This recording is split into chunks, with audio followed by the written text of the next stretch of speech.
নমস্কার বন্ধুরা, আপনাদের সকলকেই স্বাগত জানাচ্ছি আমাদের বাংলা খবর ফেসবুক পেজে। বন্ধুরা, এই মুহূর্তে আপনাদের সামনে হাজির হয়ে গেলাম আজকের আবহাওয়ার বিশেষ আপডেট নিয়ে। আজ শনিবার দার্জিলিং এবং কালিম্পংয়ের পার্বত্য এলাকায় দু এক জায়গায় ভারী বৃষ্টির খুব সামান্য সম্ভাবনা রয়েছে। এছাড়া আগামী কয়েকদিনে রাজ্যে ভারী বৃষ্টির সম্ভাবনা নেই, এমনটাই জানিয়েছে আবহাওয়া দপ্তর। নিম্নচাপের কারণে বঙ্গোপসাগরের উত্তাল হবে, মৎস্যজীবীদের জন্য সতর্কবার্তা জারি করা হয়েছে। ওইদিকে ঘূর্ণিঝড় আসনার দাপট থাকবে আরব সাগরে, তবে এই দুই সিস্টেম থেকে বাংলায় কোনো প্রভাব নেই। মৌসুমী অক্ষরেখাও বাংলা থেকে দূরে সরে গিয়েছে।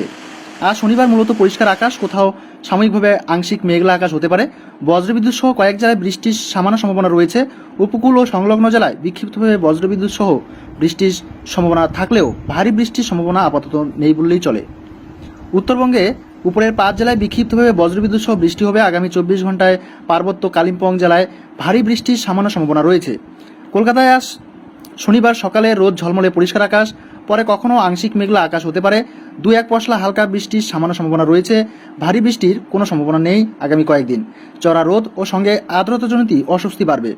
আজ শনিবার কলকাতার সর্বনিম্ন তাপমাত্রা 27.6 ডিগ্রি সেলসিয়াস, যা স্বাভাবিক তাপমাত্রা থেকে 1 ডিগ্রি সেলসিয়াস বেশি। গতকাল শুক্রবার সর্বোচ্চ তাপমাত্রা ছিল 34.2 ডিগ্রি সেলসিয়াস, যা স্বাভাবিক তাপমাত্রা থেকে 1.7 ডিগ্রি সেলসিয়াস বেশি। বাতাসে জলীয়বাষ্পের পরিমাণ 56 থেকে 98%।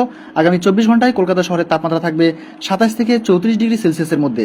বৃষ্টি হয়েছে 5.3 মিলিমিটার।